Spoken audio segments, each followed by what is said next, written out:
क्या आप नॉर्सेट के लिए प्रिपेयर कर रहे हो और आपका प्रीलिम्स हो रहा है लेकिन मेंस नहीं हो रहा है? अगर मेंस हो भी रहा है तो कुछ ही पॉइंट मार्क्स से आपका अच्छा रैंक नहीं आ रहा है, या आप बिगिनर्स हो, आपको नहीं पता कि कौन सा कोचिंग फॉलो करना है, कौन सा बुक फॉलो करना है, तो मैं आज का वीडियो इसी चीज़ के ऊपर बनाने वाली हूँ कि अगर आप बिगिनर्स हो या आपका बार बार देने के बाद भी नहीं हो रहा है तो आप कौन सा रोड मैप को फॉलो करके आपका सिलेक्शन को पक्की कर सकती है। So hi everyone, I am Deepti, currently working as nursing officer in AIIMS Bhubaneswar.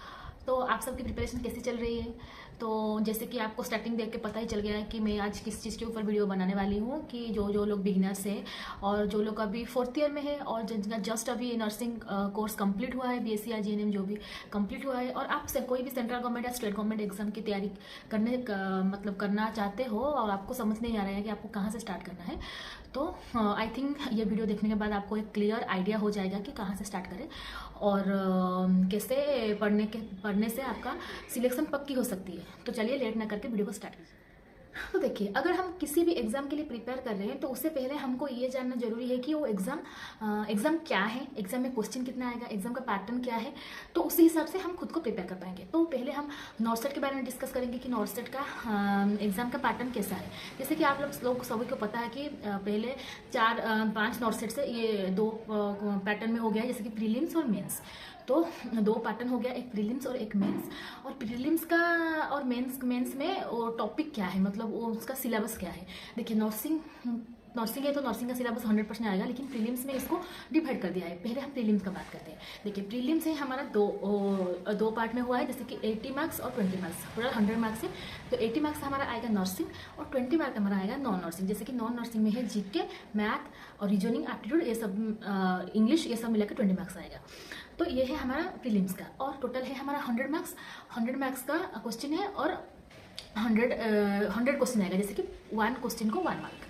तो आपको 100 क्वेश्चन मिलेंगे, आपको 100 क्वेश्चन को अटेंड करना है। अगर पूरा अटेंड करेंगे तो 100 मार्क, उसमें वन थर्ड नेगेटिव मार्किंग है। एक क्वेश्चन गलत होगा तो 0.33 नेगेटिव मार्किंग है। 3 क्वेश्चन गलत होगा तो आपका 1 मार्क कटेगा, मतलब कट होगा। तो ये है मार्क का डिस्ट्रीब्यूशन। और टाइम कितना है? टाइम है आपका टोटल 90 मिनट, और क्वेश्चन आपको 45 सेकंड मिलेगा। टोटल मिला के 100 क्वेश्चन में आपको 90 मिनट के अंदर आपको 100 क्वेश्चन करना है। और ये कंपल्सरी नहीं है आपको 100 क्वेश्चन पूरा करना है, आपको जितना आएगा उतना करना, क्योंकि नेगेटिव मार्किंग होने का चांस ज़्यादा है।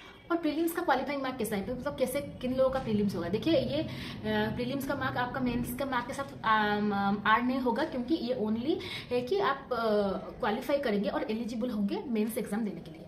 अगर आप, इसलिए वो उसमें मार्क का इतना ये नहीं है, आपको क्वालिफाई करना है। जैसे कि आपको जनरल का 50% है, परसेंटाइल क्वालिफाइंग मार्क है 50%, और ओबीसी का 45 और SC ST का 40। तो अगर आप उतने परसेंट से ऊपर रखते हो तो आप एलिजिबल हो जाओगे मेंस के लिए। तो ये है प्रीलिम्स का मार्क। और एक बार आप एलिजिबल हो गए, अगर आप नेक्स्ट मेंस एग्जाम दे रहे हो तो प्रीलिम्स के कुछ मार्क मेंस में ऐड नहीं होगा। Only prelims is the qualifying exam. So अगर आप 1 लाख के आसपास बच्चे फॉर्म फिल कर रहे हैं और उसमें से हमको जितना सीट है उसका इंटू 5 करके मेंस के लिए लेता है, मतलब स्टूडेंट्स को क्वालिफाई करता है। तो उसके हिसाब से अगर आप उससे परसेंटेज से 50% से जनरल है तो 50% से ज़्यादा है तो आप मेंस एग्जाम लिखने के लिए। नेक्स्ट आएगा हमारा मेंस। तो मेंस है अभी 160 मार्क, और इसमें पूरा नर्सिंग का क्वेश्चन आएगा, कुछ भी नॉन नर्सिंग का क्वेश्चन नहीं आएगा। और ये 4 पार्ट में है, और 160 question is equal to 160 mark. Total timing है 180 मिनट, ठीक है। और इसमें भी 1 थर्ड नेगेटिव मार्किंग है। अगर आप मेंस के लिए एग्जाम लिख रहे हो तो उसमें थोड़ा आपको स्किल्ड बेस्ड, सिनेरियो बेस्ड और प्रैक्टिकल बेस्ड, और इसमें ज़्यादा 3 to 4 लाइनर में क्वेश्चन देखने को मिलेगा। जैसे कि प्रीलिम्स में हमको डायरेक्टली 1-2 लाइनर में क्वेश्चन मिलता है, और 10 या 15 क्वेश्चन से मिलेगा थोड़ा लेंदी वाला। लेकिन मेंस में ज़्यादा क्वेश्चन आपको लेंदी वाला, मतलब 3-4 लाइन में होगा क्वेश्चन, जैसे कि situational based question, skill based question, decision making question, procedure related question, ये सब आपको मेंस के अंदर देखने को मिलेगा। और सारा क्वेश्चन आपका नर्सिंग का होगा। तो ये हमारा हो गया प्रीलिम्स और मेंस। उसके बाद अगर जिसका मेंस हो गया, उसके बाद आपको पता है बहुत सारा प्रोसेसिंग होता है, जैसे कि डॉक्यूमेंट वेरिफिकेशन होगा। अगर आपका मेंस हो भी जाता है और डॉक्यूमेंट आपका सही नहीं है तो भी आपको एम्स नहीं हो सकता। आपका डॉक्यूमेंट भी सब सही होना चाहिए, और एक मेडिकल एग्जामिनेशन भी होता है, सब में पास करेंगे तो आपको। लेकिन बहुत लोगों का क्वेश्चन ये भी है कि हमारा तो मेंस हो गया फिर भी हमको एम्स क्यों नहीं मिल रहा है।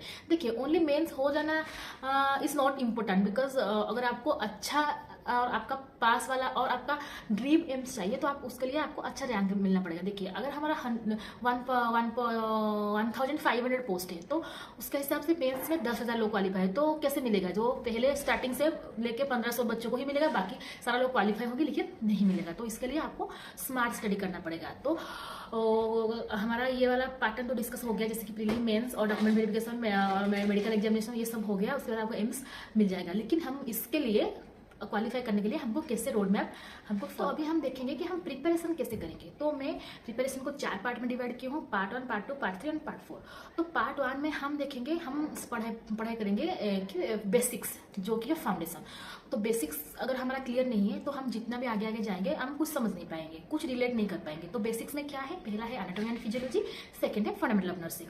तो एनाटॉमी फिजियोलॉजी अगर आप अच्छे से नहीं पढ़ोगे तो आप आगे जाके, जैसे कि जो कि कोर सब्जेक्ट है हमारे मेडिकल सर्जिकल नर्सिंग, जिसमें से ज़्यादा क्वेश्चन आता है, वो आप समझ नहीं पाओगे और आप रिलेट नहीं कर पाओगे। और फंडामेंटल वो तो बेसिक ही है, क्योंकि हम जब जैसे नर्सिंग के फर्स्ट ईयर में जाते हैं, हमको क्या स्टार्टिंग में क्या पढ़ाते हैं? वही पढ़ाते हैं ना, anatomy physiology, fundamental of nursing, क्योंकि वो नर्सिंग का बेसिक चीज़ है। वो आपको उसके बारे में आपको थॉरो नॉलेज होना चाहिए। और ये बात नहीं कि आप कहीं से भी पढ़ लो, हम पढ़ेंगे कहाँ से? ये आपको ऑलवेज आप जहाँ जिस भी एग्जाम के लिए प्रिपेयर कर रहे हो, आपको एक स्टैंडर्ड बुक को फॉलो करना है। जैसे कि देखिए हम कहीं कहीं मैक्सिमम जगह पे हमारे जैसे वैल्यू जो वगैरह होता है, उसका डिफरेंट बुक में, डिफरेंट यूट्यूब चैनल में डिफरेंट वैल्यू पॉइंट ऊपर नीचे होता है। लेकिन आपको एक स्टैंडर्ड बुक फॉलो करना है, जैसे कि जिसको कि एम्स मानता है, या आपको कोई स्टैंडर्ड कोचिंग सेंटर को फॉलो करना है, जहाँ से कि मैक्सिमम क्वेश्चन आपको देखने के लिए मिलेगा। तो ऐसे ही करके आपको स्टार्ट करना है। और उसमें आपको अभी लोगों के मन में डाउट आएगा, और ज़्यादा लोग मुझे पूछते भी है कौन सा कोचिंग फॉलो करें, ऑनलाइन या ऑफलाइन। देखिए मेरा टाइम में तो मैं जो भी जहाँ प्रिपरेशन करी थी सारा ऑनलाइन से ही किया हूँ, क्योंकि मुझे जाके ऑफलाइन में, हमारा उड़ीसा में तो ऐसा कोई ऑफलाइन का ये नहीं है, मतलब फैसिलिटी नहीं है। और जहाँ भी जाना पड़ेगा वहाँ जाना पड़ेगा। और जैसे कि आपको सबको पता है कि मैं इन सर्विस में थी, तो मैं कहीं पर जाके वो पढ़ाई करना मेरे लिए पॉसिबल नहीं था। अगर आप जाके पढ़ाई कर सकते हो तो वेल एंड गुड। अगर आप ऑनलाइन भी प्रिपेयर करोगे तो भी अच्छा है, क्योंकि ये हम एक हमारा कंफर्ट जोन में हम करते हैं। जब भी फ्री हो या जब भी हमको थोड़ा रेस्ट चाहिए तो हम रेस्ट ले लेते हैं, उसके बाद हम पढ़ाई करते हैं। लेकिन ऑनलाइन में क्या है कि ऑफलाइन में क्या है कि आपको उसी जगह पे जाके प्रिपरेशन करना है, पढ़ाई करना है। आपका माइंड प्रेजेंट हो या ना हो, आपको क्लास जाके देखना है। लेकिन ऑनलाइन में आप अपने कंफर्ट जोन के हिसाब से देख सकते हैं। ये मतलब नहीं है कि कंफर्ट जोन के हिसाब से मतलब ये नहीं है कि आप आज मन किया 4 क्लास कर लिया, कल नहीं किया। ऐसा तो आपको पहले फाउंडेशन के ऊपर ज़्यादा फोकस करना है। पहले 2 to 3 मंथ आप फाउंडेशन अच्छे से पढ़ो। अगर बिगिनर्स हो, जीरो से स्टार्ट कर रहे हो, तो फाउंडेशन का पहले अच्छे से पढ़ो, जैसे रिवाइज करो और एक स्टैंडर्ड बुक या स्टैंडर्ड कोचिंग फॉलो करो। उसके बाद उसका आपको शॉर्ट नोट्स बनाना है, जो कि आपको एग्जाम के टाइम में रिव्यू करने में अच्छा होगा, क्योंकि आप एग्जाम के टाइम में तो सारा नोट्स उठा के नहीं पढ़ पाओगे ना, तो वो शॉर्ट नोट उस टाइम पे बहुत हेल्प करता है। उसके बाद हो गया हमारा पार्ट 2, जिसमें आता है हमारा कोर सब्जेक्ट। तो कोर सब्जेक्ट में क्या क्या आएगा? पहला है medical surgical nursing with pharmacology, second है ऑब्स्टेटिक, जिसके ओबीजी हो गया, थर्ड हो गया हमारा चाइल्ड हेल्थ नर्सिंग। ये 3-4 सब्जेक्ट है, जिसमें से हमको मैक्सिमम 50 to 60% क्वेश्चन हमको उधर से देखने के लिए मिलेगा। उसको पढ़ने के टाइम में आप एनाटॉमी फिजियोलॉजी और फंडामेंटल को रिलेट कर सकते हो। तो मेडिकल सर्जिकल नर्सिंग आप पढ़ाई करोगे तो उसको हम थोड़ा ज़्यादा टाइम देंगे। जैसे हमारे पास 8 मंथ है और फर्स्ट 2 मंथ हम फाउंडेशन में दिए, तो उसके बाद 3 to 4 मंथ हम देंगे जो कोर सब्जेक्ट हमारा है, जिसमें से हमें ज़्यादा क्वेश्चन हमको देखने के लिए मिलता है। उसको हम पढ़ाई करेंगे, उसका भी शॉर्ट नोट्स बनाएंगे, उसको भी स्टैंडर्ड बुक या स्टैंडर्ड कोचिंग से फॉलो करेंगे। उसके बाद हमारा आएगा पार्ट 3, जो कि कॉम्पिटिशन क्रिएट करता है। जो सब्जेक्ट जैसे कि community health nursing, psychiatric nursing, research education, ये सब्जेक्ट क्या है कि ज़्यादा लोग मैक्सिमम लोग इसको इतना इंपॉर्टेंस देकर पढ़ाई नहीं करते हैं, क्योंकि सब लोग को पता है इधर से ज़्यादा क्वेश्चन आएगा तो उसको पढ़ते हैं। मैक्सिमम आप देखना, अगर 1 लाख स्टूडेंट्स दे रहे हैं तो उसमें से 500 या 1000 ऐसे लोग होंगे जो साइकेट्रिक, कम्युनिटी हेल्थ नर्सिंग, इस सबको अच्छे से इसको पढ़ाई किया है, उसको अच्छे से कंप्लीट करके एग्जाम देने के लिए जाएंगे। और कभी कभी डिसअपॉइंटमेंट भी होगा, क्योंकि इधर से इतना कम क्वेश्चन देखने के लिए मिलता है। लेकिन जब भी वो डालता है ना, बहुत ट्रिकी क्वेश्चन डालता है। साइकेट्रिक में ज़्यादा लोगों को देखिए, साइकेट्रिक इतना अच्छे से वो लोग पढ़ाई नहीं करते हैं, क्योंकि इतना क्वेश्चन अच्छा मतलब अच्छे से आता नहीं उधर से। लेकिन वही सब्जेक्ट आपको कंपटीशन फॉर्म करता है, क्योंकि ज़्यादा लोग तो पढ़ाई करके नहीं आते हैं, इसलिए ज़्यादा लोग वो क्वेश्चन को अटेंड भी नहीं कर पाते हैं।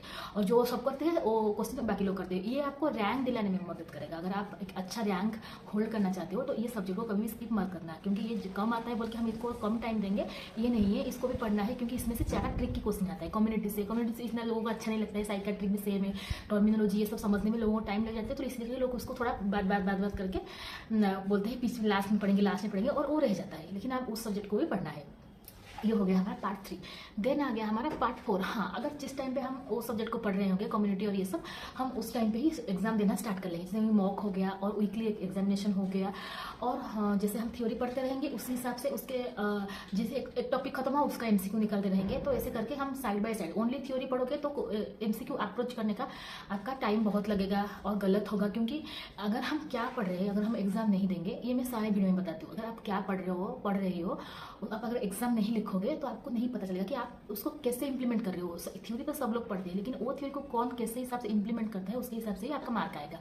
अगर आप अच्छे से थ्योरी सब पढ़ के पूरा याद कर लिया, लेकिन आप कहाँ पे कैसे अप्लाई करना है अगर वो आपको नहीं पता चलेगा, तो आप वो थ्योरी पढ़ने का कुछ फायदा नहीं है। तो आप जितना जितना एमसीक्यू प्रैक्टिस करोगे, थ्योरी कंप्लीट हो गया एक टॉपिक का, उसी दिन उसका एमसीक्यू निकाल लो, जो बुक आपके पास है। कोई भी स्टैंडर्ड बुक फॉलो कर सकते हो, जैसे कि टारगेट है हो गया, पीआर आदब हो गया, और सॉन्डर्स हो गया, मॉसबी हो गया, और मिशन परिचरिका, जिस बुक को अभी ज़्यादा लोग फॉलो कर रहे हैं।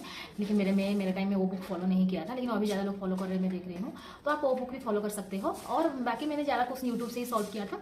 तो एक रिनाउंड यूट्यूब, जैसे कि लोग पूछते हैं कि हम ऑनलाइन कोचिंग ले तो कौन सा वाला कहाँ से कोचिंग है। देखिए, जो कोचिंग मुझे अच्छा लगा वो कोचिंग आपको अच्छा लगेगा, इसका कोई ये नहीं है। आप 3-4 कोचिंग को ट्राई कीजिए, जिसका पढ़ाने का स्टाइल आपको अच्छा लगता है, जहाँ से आप अच्छे से परसीव कर पाते हो, वो कोचिंग आप ज्वाइन करिए। मैं बोलती हूँ कि सारे टीचर्स तो अच्छे पढ़ाएंगे, क्योंकि कोई टीचर्स तो ऐसे नहीं है कि बुरा पढ़ाएगा, लेकिन आपको एक ही इंस्टीट्यूट के ऊपर भरोसा करना है। जहाँ पे भी आप कोचिंग ले रहे हो उसके ऊपर भरोसा करके, बाकी ज़्यादा 3-4-5 जगह से पढ़ के नोट कलेक्ट करोगे तो आप ही कंफ्यूज होगे। जहाँ पे भी ट्रस्ट करना है, एक ही जगह पे ट्रस्ट करो, एक ही जगह से पढ़ाई करो, तो आपको सिलेक्शन में अच्छा मतलब वो हेल्प करेगा। लेकिन आप अगर इधर उधर ज़्यादा जगह से आप बोलोगे मैं इधर से नोट करूँगी उधर से नोट करूँगी, तो आप उसमें से कुछ नहीं होगा, बल्कि आप ज़्यादा कन्फ्यूज हो जाएंगे।